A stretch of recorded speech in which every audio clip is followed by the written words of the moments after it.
अनंत कोटि ब्रह्मांड नायक राजाधिराज योगीराज परमब्रह्म सच्चिदानंद सद्गुरु श्री साईनाथ महाराज की जय. श्री साई सच्चरित्र मराठी अर्थ. अध्याय 34. उदी महिमा म्हणजे बाबांच्या उदीचे महात्म्य. श्री गणेशाला नमस्कार असो, श्री सरस्वती देवीला नमस्कार असो, श्री गुरु महाराजांना नमस्कार असो, श्री कुलदेवतेला नमस्कार असो, श्री सीता व श्री रामचंद्र यांना नमस्कार असो, श्री सद्गुरू साईनाथांना नमस्कार असो. मागच्या अध्यायात उदीचे महात्म्य खरेखुरे वर्णन करून सांगितले. चालू अध्यायातही तेच सांगून उदीच्या गुणांच्या लक्षणांचे आणखी विवेचन करूया. मागील कथेचे तेच अनुसंधान व उदीचा तोच प्रभाव आता श्रोत्यांनी अत्यंत सुखप्राप्तीसाठी स्वस्थ चित्ताने ऐकावा. बरा होण्यास व सहन करण्यास कठीण हाड्या व्रणाचा रोग जो कोणत्याही उपायाने बरा होत नव्हता, तो साईबाबांनी स्वतः हाताने उदी चोळण्याने मुळापासून बरा झाला. अशा या उदीच्या अनेक कथा आहेत. किंचित निर्देशनासाठी म्हणून त्यातील एक कथा सांगतो. ती अनुभवपूर्वक असल्याने श्रोत्यांना ऐकताना कौतुक वाटेल. नाशिक जिल्ह्यातील मालेगावी पहा, एक पदवीधर डॉक्टर होते. त्यांच्या पुतण्यास काही दुखणे होते. ते कोणत्याही औषधाने थांबत नव्हते. स्वतः डॉक्टर होते, मित्रही डॉक्टर होते. दोघेही शस्त्रक्रिया करण्यात निपुण आणि अनुभवी होते. नाना प्रकारचे उपाय करून थकले आणि त्यांची बुद्धी चालेनाशी झाली. त्या रोगाचे नाव होते हाड्याव्रण. परंतु मूळ शुद्ध शब्दापासून विकृत होऊन व्यवहारात हाड्यावर्ण रूढ झाला होता. रोग महाभयंकर, बरा होण्यास आणि सहन करण्यास अतिकठीण होता. त्याला औषधाने गुण येत नव्हता. देशी परदेशी सर्व उपचार झाले. मनात आले ते सर्व करून पाहिले आणि बाकी काही राहिले नाही. शस्त्रक्रियाही करून पाहिली, परंतु कशालाही यश येत नव्हते. पुतण्या तो वयाने लहान होता. त्याला वेदना सहन होत नव्हत्या. दुखण्यामुळे त्याचे प्राण कासावीस होत असत आणि ते पाहून नातेवाईकांचे मन दुःखी होत असे. उपायांची पराकाष्ठा झाली, परंतु रोग काही बरा होईना.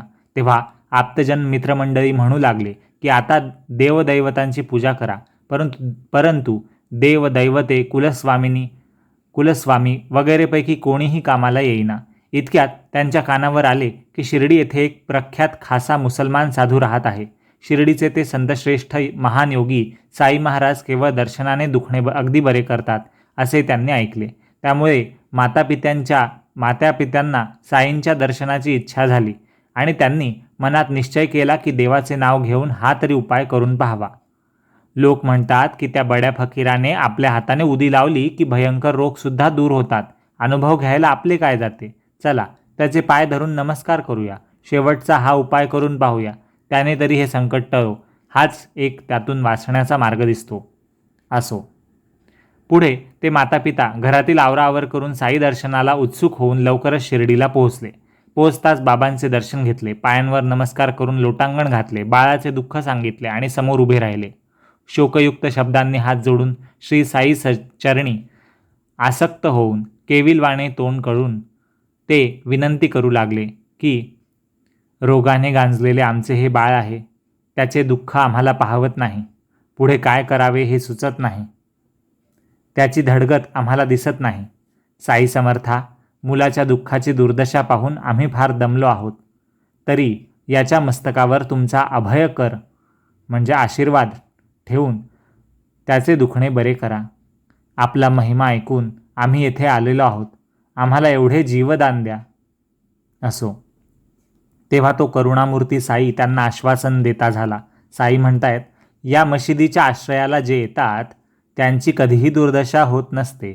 आता तुम्ही चिंता करू नका. ही उदी घ्या आणि त्या व्रणावर फासा. 4-8 दिवसांनी गुण येईल. देवावर विश्वास ठेवा. ही मशीद नव्हे, द्वारावती म्हणजे श्रीकृष्णाची द्वारका आहे. येथे ज्यांचे पाय लागतात त्यांचे रोग लगेच बरे होतात आणि त्यांना सुखशांती लाभते. तुम्हाला पण याचा अनुभव येईल. जो या मशिदीची पायरी चढेल त्याला आराम पडणार नाही असे कालत्रयीही म्हणजे कधीही घडणार नाही. त्याचा बेडा पार झालाच म्हणून समजा, असं साई म्हणाले. पुढे बाबांच्या आज्ञेवरून त्या दुखण्याने पीडित मुलाला त्यांच्यासमोर बसवले आणि बाबांनी त्याच्या पायावर हात फिरवून त्याच्याकडे कृपादृष्टीने पाहिले. हे दुखणे तर केवळ शारीरिक होते, परंतु ते दैवयोगाने म्हणजे नशिबाने आलेले असो की मनाचे भयंकर असो, बाबांच्या दर्शनाने ते मुळासकट दूर होत असे.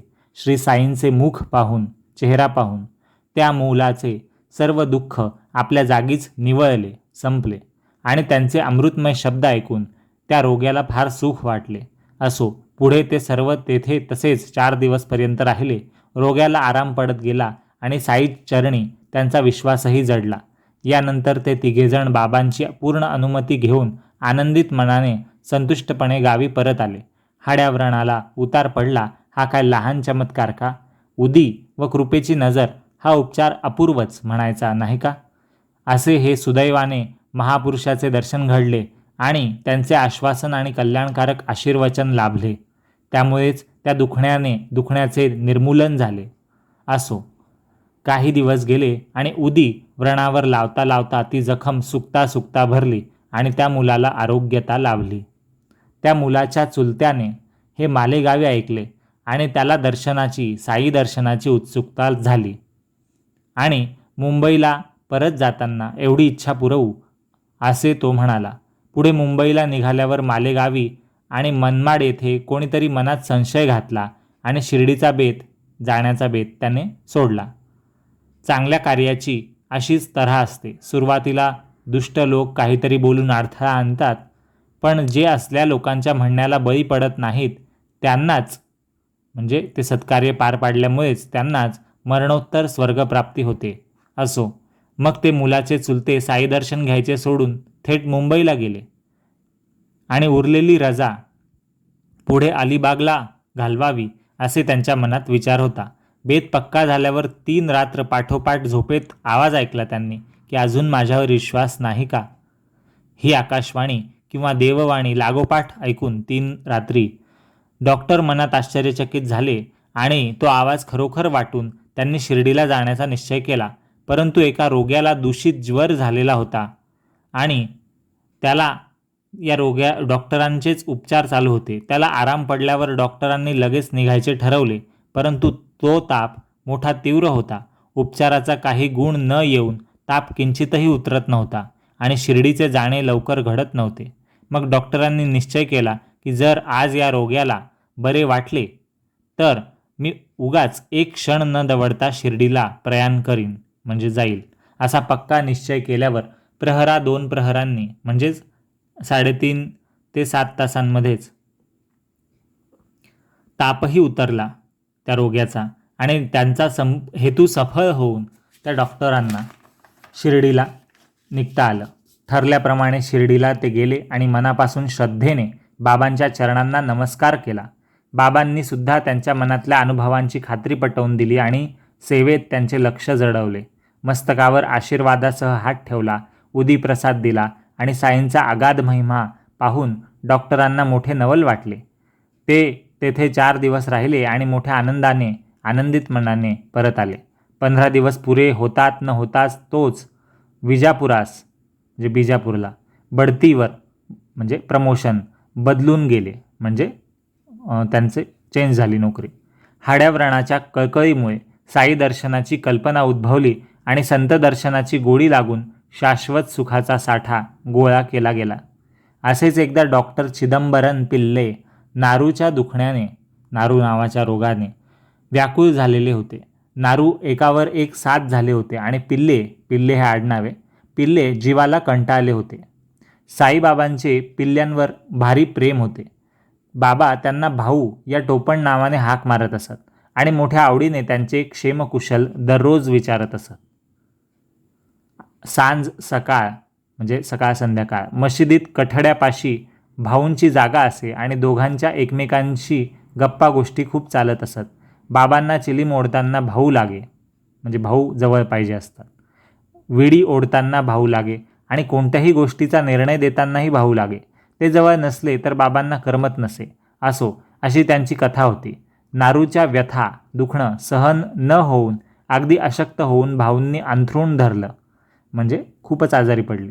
रोगाच्या दुःखामुळे त्रासून ते जीवाला अगदी अशा त्या भयंकर प्रसंगी सुद्धा पिल्ल्यांच्या तोंडी सारखे साईनाम होते. या यातना आता पुरे आणि यापेक्षा मरण बरे असे वाटून ते बाबांना शरण गेले. त्यांनी बाबांना निरोप पाठवला की हे दुःख भोगून मी आता कंटाळलो आहे. अंगाला कितीतरी हे व्रण, ते सहन करण्याची मला आता शक्ती नाही. आयुष्यात शुद्ध वर्तन ठेवले असून सुद्धा असली दुःखाची परिस्थिती मला का? वाईट कर्माच्या कधी वाटेलाही न जाता हे पाप माझ्या माथी का? बाबा, या नारूच्या मरणप्राय वेदना आता मला सोसवत नाही, सहन होत नाही. यापेक्षा मला मरण येऊ द्या. या यातना मी पुढच्या जन्मी भोगीन. भोग भोगल्याशिवाय माणसाला सुटका नसते. ते न भोगता शिल्लक राहिले तर आणखी जन्म घ्यावे लागतात.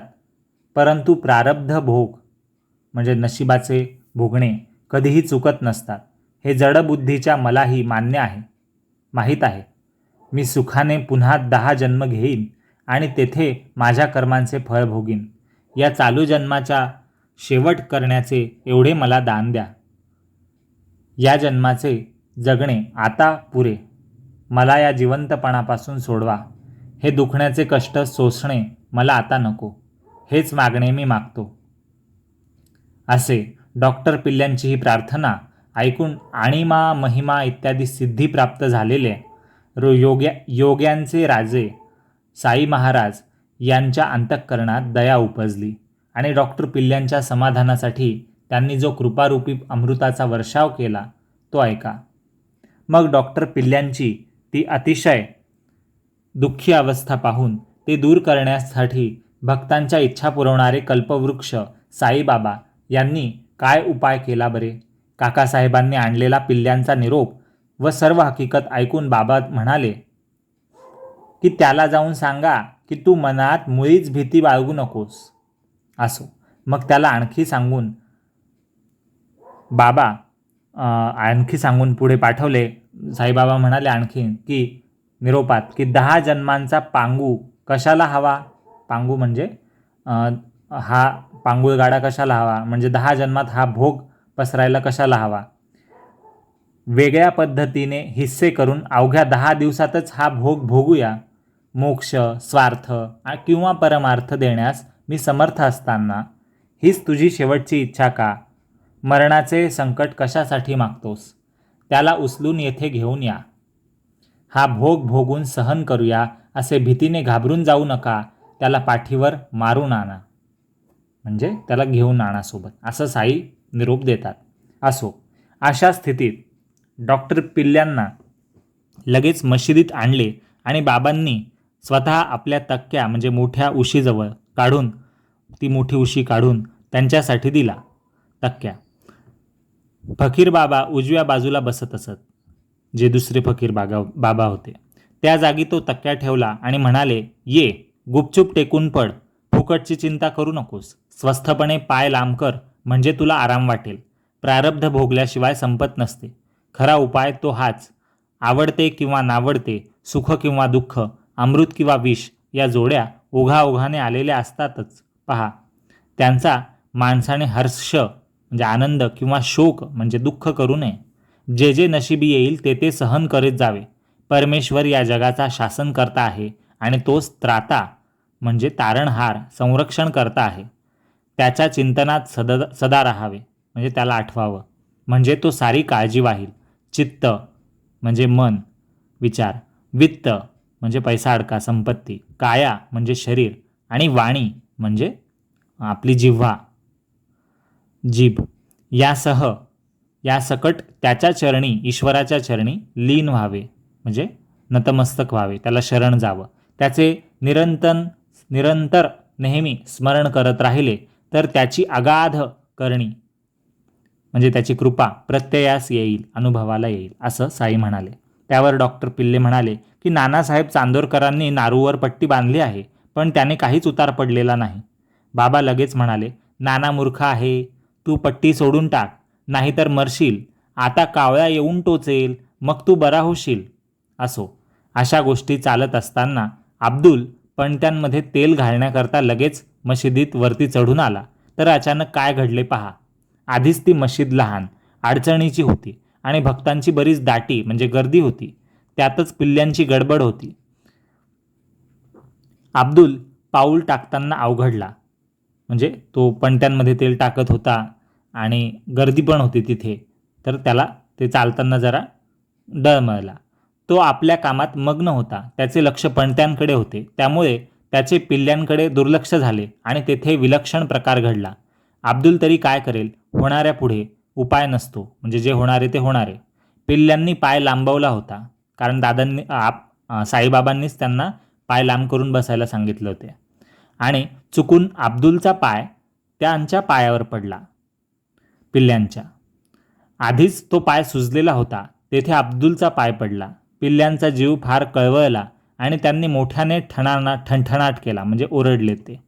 त्यांनी एकदाच जी आरोळी मारली ती मस्तकी जाऊन भिडली. मग हात जोडून काकुळतीच्या शब्दात विनंती करून बाबांना ते कसे विनवू लागले ते ऐका. डॉक्टर पिल्ले विनवतायत. नारू फुटून त्यांच्या पायातल्या जखमात फुटून वाहू लागले.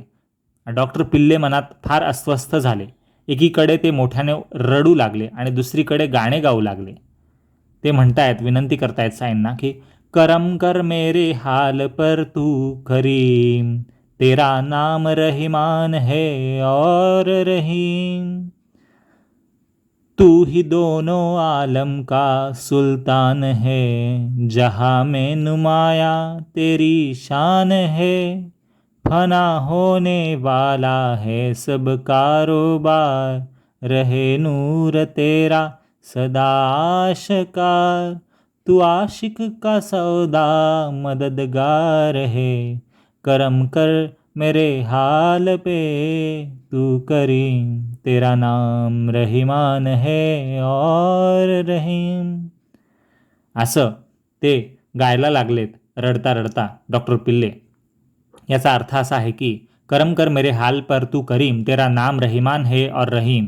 म्हणजे याचा अर्थ असा की हे अल्ला, हे ईश्वरा, माझ्या परिस्थितीवर कृपा कर आणि तुझे नाव दयाळू आहे आणि दया हे सुद्धा तुझेच नाव आहे.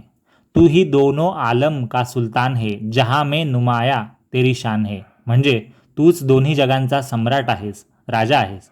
या जगामध्ये तुझा मोठेपणा उघडा दिसणारा आहे, म्हणजे प्रत्यक्ष आहे.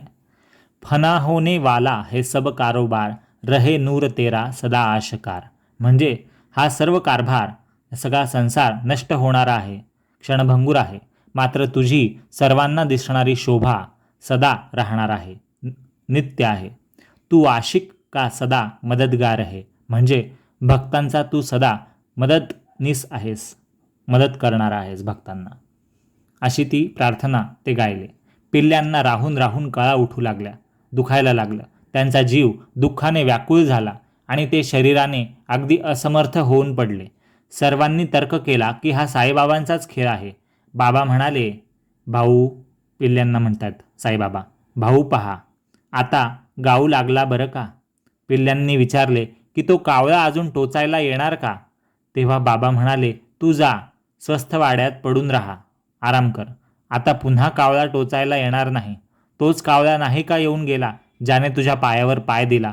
तोच कावळा टोचून पळाला आणि तुझा नारू खाली तळाला घातला. असं साईबाबा म्हणाले. कुठला काऊ आणि कुठला कावळा, होणारी गोष्ट बाबांनीच समक्ष घडवली. कावळा अब्दुलच्या रूपाने प्रगटवला आणि आपला बोल खरा केला.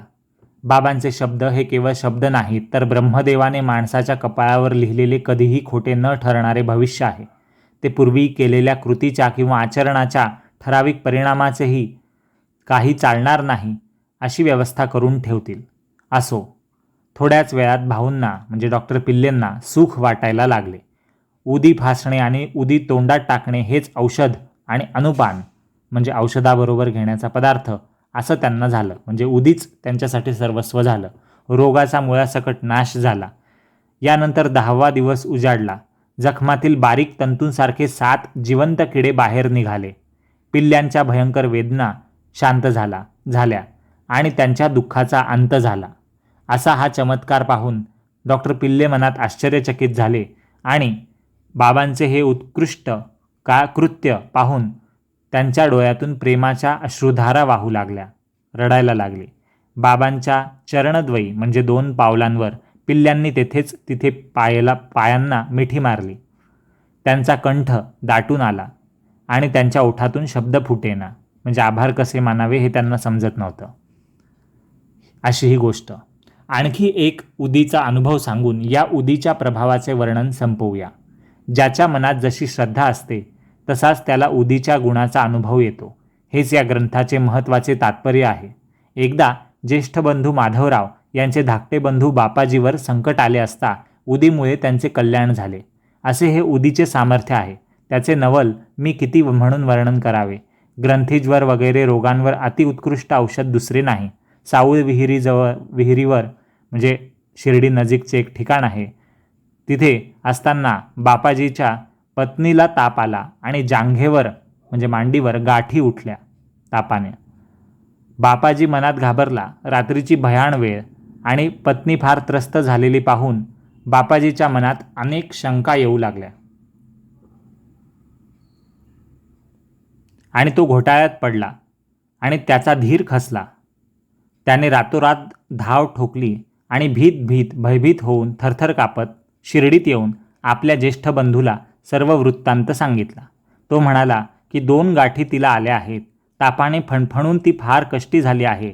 चला आपल्या डोळ्यांनी पहा, मला काही ठीक लक्षण दिसत नाही. असे बापाजीचे केवलवाणे बोलणे ऐकून माधवराव मनात दचकले. त्यांच्या तोंडचे पाणी पळाले आणि त्यांचे मन स्वस्थ राहीना. माधवराव मोठे सारासार विचार करणारे होते. गाठी म्हटल्याबरोबर त्यांच्या हृदयात धडकी भरली. ग्रंथीज्वराची तडकाफडकी म्हणजे झटक्यासरशी मारून टाकणे हे सगळ्यांनाच ठाऊक होते. प्रसंग चांगला असो की बिकट असो, कार्य शुभ असो की अशुभ असो, आधी साईंचे मत घ्यावे असा शिर्डीत सरळ रिवाज म्हणजे पद्धत होती. मग ते जसे जसे सांगतील त्याप्रमाणे त्या परिस्थितीत वागले म्हणजे भक्तांची संकटे तेच दूर करीत असत. साई असे अनुभव कितीतरी म्हणून वर्णन करून सांगावेत. असो, या नित्य पद्धतीप्रमाणे माधवरावांनीही तसाच विचार केला आणि ही हकीकत त्यांनी साष्टांग नमस्कार करून बाबांना सांगितली.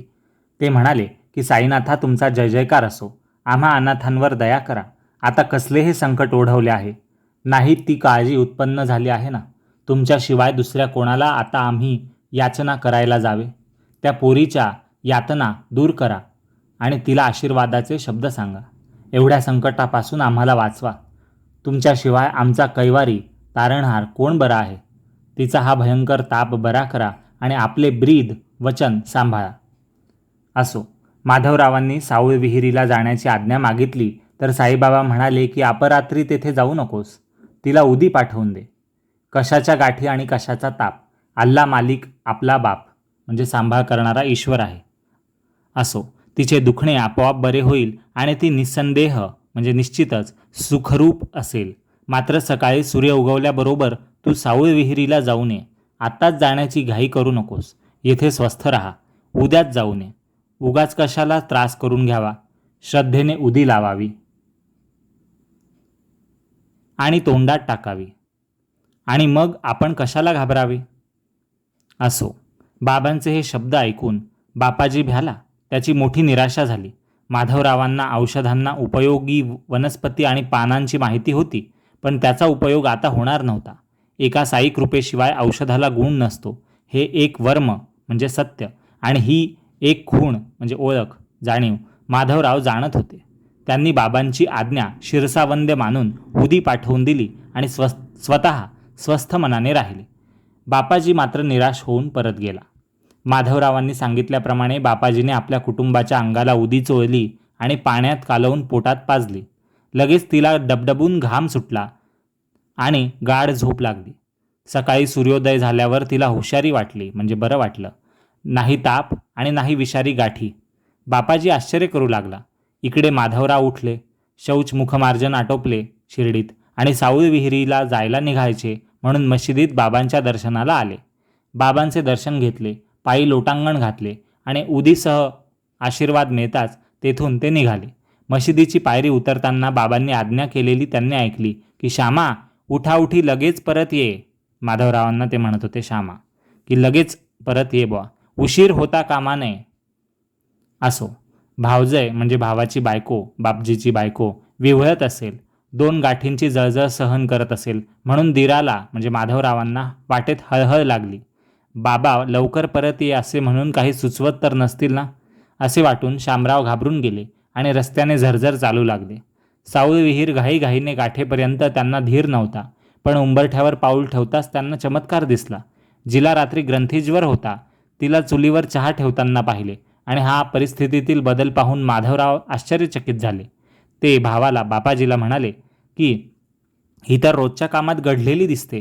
त्यावर बापजी म्हणाला, ही सर्व करामत खात्रीने बाबांच्या उदीची आहे. परत येताच मी रात्री उदी पाजली, चोळून चोळून सर्व अंगाला घासली आणि लगेच तिचे शरीर घामाने डबडबून तिला स्वस्थपणे झोप लागली. पुढे जेव्हा सकाळ झाली तेव्हा ती खडखडीत उठून बसली आणि गाठी तापासह पळून गेल्या. खरोखर हे साईंचे चरित्र पराक्रम आहे, असे बापजी म्हणाला. असो, अशी स्थिती पाहून माधवराव म्हणजे श्याम्याला उठाउठी परत ये असे साईंनी म्हटलेले आठवले आणि मनात आश्चर्य कौतुक वाटले की बाबांनी असे म्हणून जाण्याआधीच तुझे कार्य संपलेले आहे असेच आपणास सुचवले होते. नंतर माधवरावांनी चहा घेतला आणि ते शिर्डीला परत आले. सावळ विहिरीवरून प्रथम मशिदीत जाऊन त्यांनी बाबांच्या पायांना नमस्कार केला आणि म्हणाले की देवा, काय हा तुझा खेळ? तूच मनाची खळबळ उडवतोस, बसल्या जागीच वावटळ उठवतोस आणि मागून तू शांतही तूच करतोस.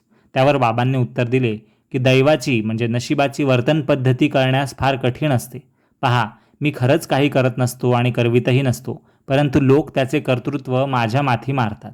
दैवयोगाने म्हणजे नशिबाच्या योगाने जी जी कर्मे घडत असतात तेथला मी फक्त साक्षी आहे म्हणजे साक्षीदार आहे. करता करवता करवणारा तो एक अनंत आहे आणि कृपावंत तोच एक आहे. मी देवही नव्हे आणि ईश्वरही नव्हे.